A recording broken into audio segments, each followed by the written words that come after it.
So you've been waiting for the right moment, the right amount of energy, the right level of readiness. You've been waiting for the thing that would finally make you feel like you're enough and you can begin.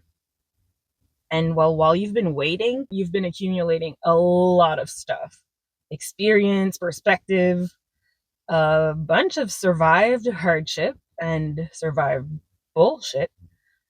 You've accumulated clarity, and you now have a lot more than you think. You do have exactly what you need. And the Magician is the card that shows you what's already in your hands.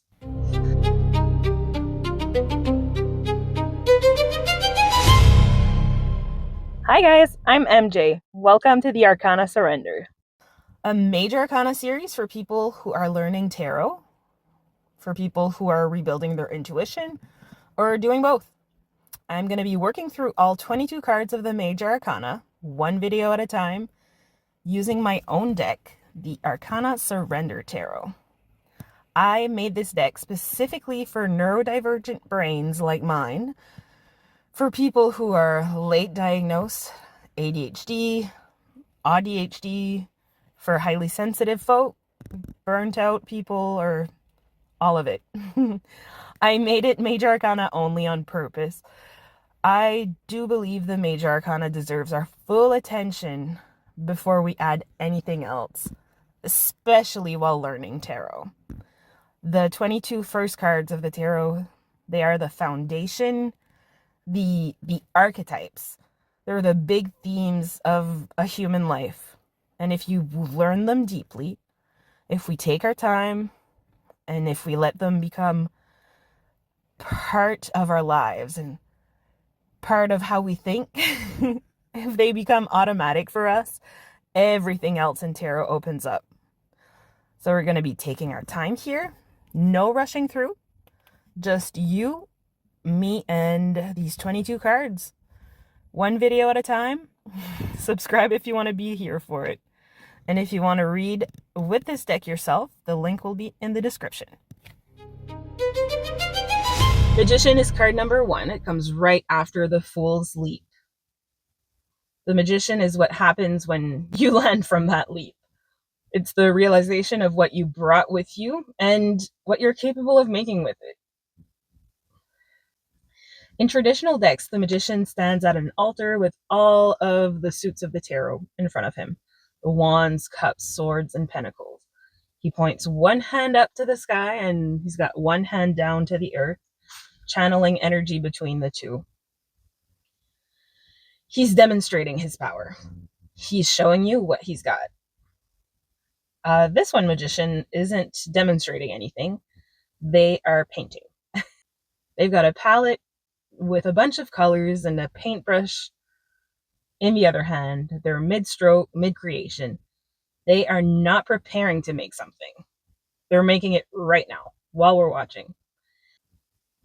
I wanted to make this Magician a little bit different. I wanted to show that the power is not necessarily in the tools, although the tools are important, but it's in the act itself. This Magician doesn't just use color. They are color. They radiate it. You'll see the infinity symbol above their head. It's the same infinity symbol that you can see on the traditional card, but here it floats above someone who's mid-act and not mid-pose. The infinite potential isn't what they're waiting to do. It's what they're doing right now. It lies in what they're doing right now.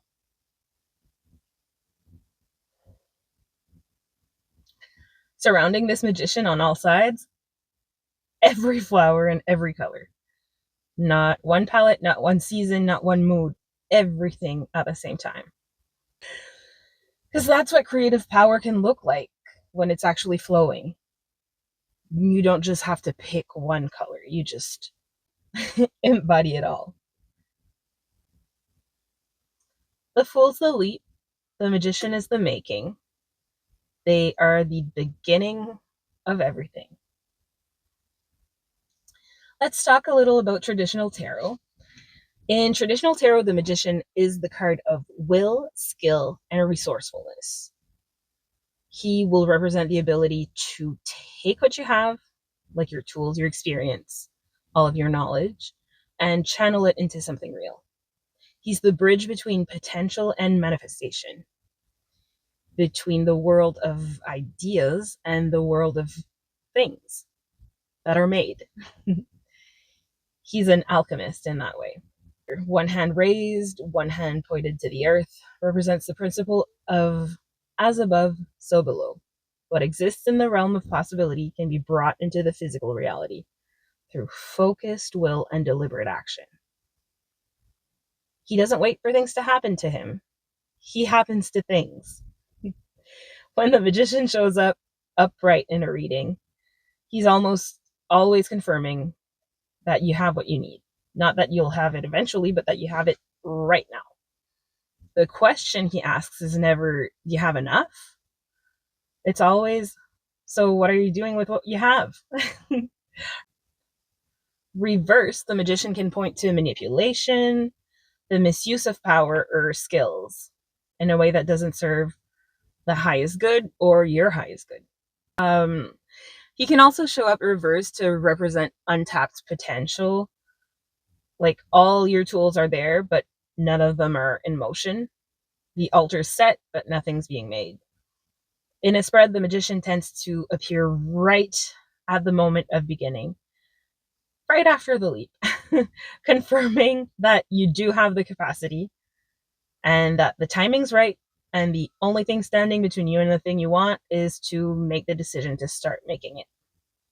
And now let's talk about this magician. For a lot of us who are neurodivergent, burnout does something really specific to our relationship with our own capabilities. It doesn't just take our energy, it takes our belief that the energy was ever even there or real. When you're deep in burnout, the things you used to be able to do feels like a story you're telling about someone else almost. The creativity, the drive, the ability you had to make things and finish them and care about what you were making. It's not gone, but it feels like it's gone. And after long enough of feeling like it's gone, we start to believe it actually is gone forever. We start to build our identity around the absence of it.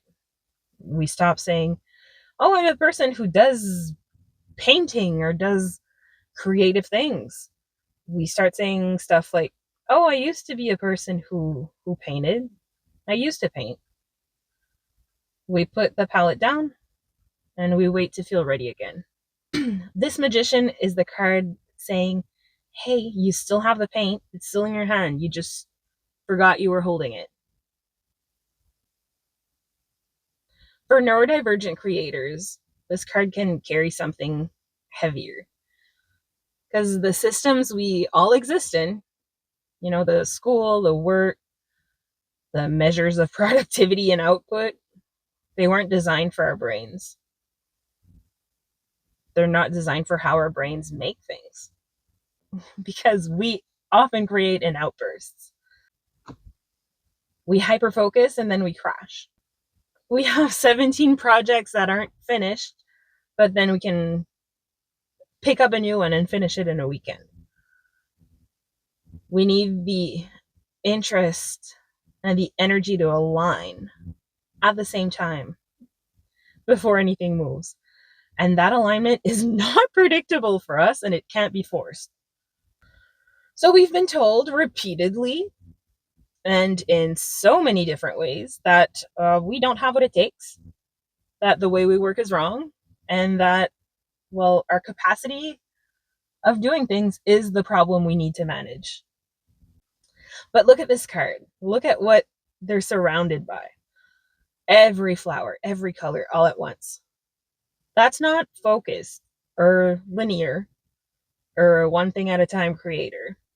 That's someone whose power is abundance and whose power is the ability to hold 1,000 things in the air at once while still creating something. That's not a deficit. That's the magician. That's this magician. That's us. The infinity symbol isn't there to say they have unlimited time or unlimited energy, because they don't, and neither do we. It's there to say that the capacity itself is renewable. The well refills. It's there to say that what burnout took, it's temporary, and it's not gone forever. It's in recovery, like we are, or were. And the act of using it, even imperfectly, even partially, in short little bursts on a random Tuesday, that's what calls it back. This magician's not making this for anybody's approval. They're making it because they're a person who makes things. And that's just what it is. That's the specific freedom the magician offers in recovery. The magician offers permission to create just for the sake of creating. Before they're ready, before anything's good, before anybody's watching. The magician picks up the brush back, not because they've proven they deserve to hold it, but because it belongs in their hand, and it belongs in yours. So what does the magician ask of us? They ask us to stop auditing our own resources and start using them. Stop waiting for the version of you who has more energy, more time, or more confidence. Although, remember, that version is coming. But you can start with a version who's here now, holding a paint palette that already has so many colors on it. So what are you making? Not what you want to make eventually, but what are you making now, today, with what you actually have? Pull the magician from your deck. Look at what they're holding. Ask yourself, what have I been treating as not enough to begin with? That actually could be everything I need. Not someday, not when we're recovered or rested enough or confident enough, but right now. What do you already have that you've been waiting for some sort of permission to use? The infinity symbol is above their head, not in front of them as a finish line. The infinite potential is not the destination. It's the condition we're already operating in. It is you. It is part of you.